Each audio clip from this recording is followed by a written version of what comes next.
Assalamualaikum warahmatullahi wabarakatuh.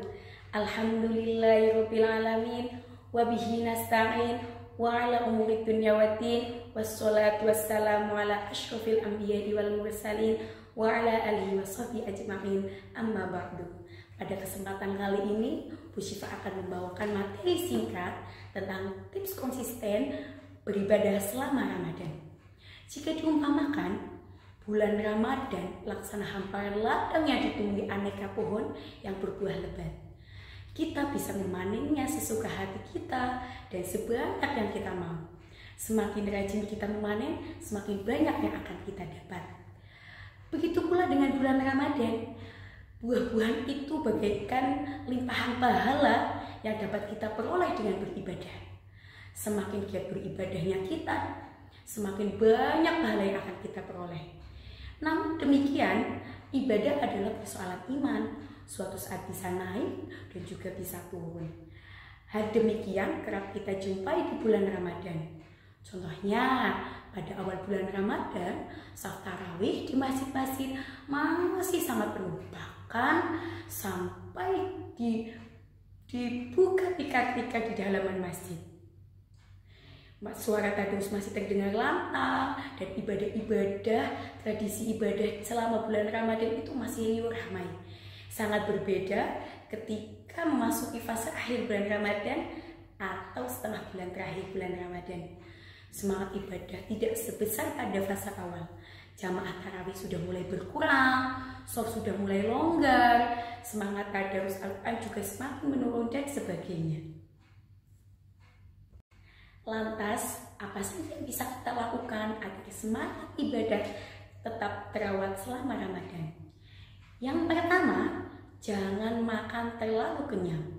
Meskipun bulan Ramadan mewajibkan untuk berpuasa dari imsak sampai maghrib tiba, namun momen berbuka kadang menjadi semacam kesempatan untuk berbalas dendam. Segala hidup disajikan, dari yang manis, pedas, hingga yang asin semua disajikan. Akibatnya perut kita terlalu kenyang.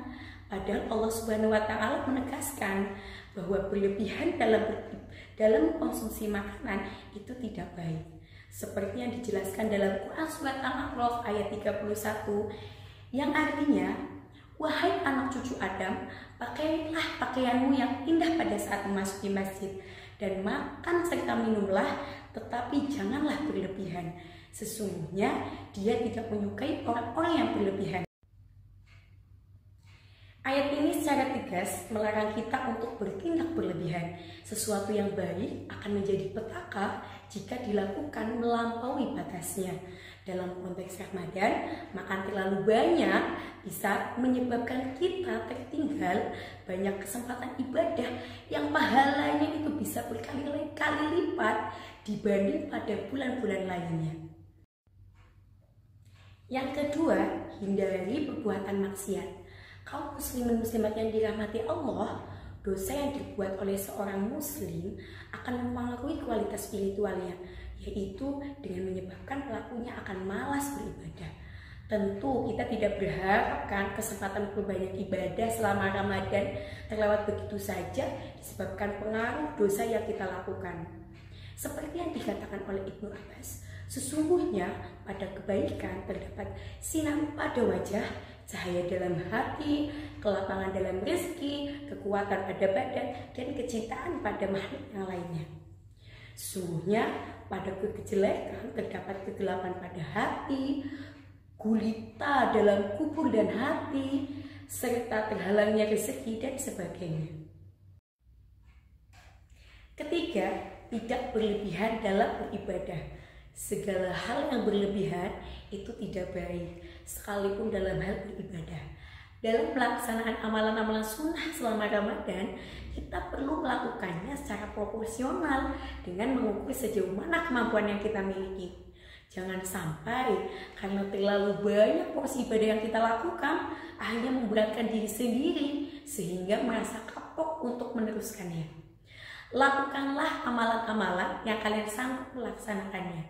Dan sholat yang paling Nabi Muhammad SAW cintai adalah sholat yang dijaga kesinambungannya sekalipun sedikit. Muslimin muslimat yang dirahmati Allah, untuk itu marilah warnai Ramadan dengan spirit ibadah yang terawat sampai bulan suci Ramadan itu berpamit. Semakin banyak ibadah yang kita lakukan memang semakin baik, tapi akan lebih baik lagi jika kita mampu melakukannya dengan konsisten dan penuh penghayatan. Demikian materi yang Syifa sampaikan, lebih dan kurangnya mohon dimaafkan. Wallahu muwaffiq ila aqwamit thoriq. Wassalamualaikum warahmatullahi wabarakatuh.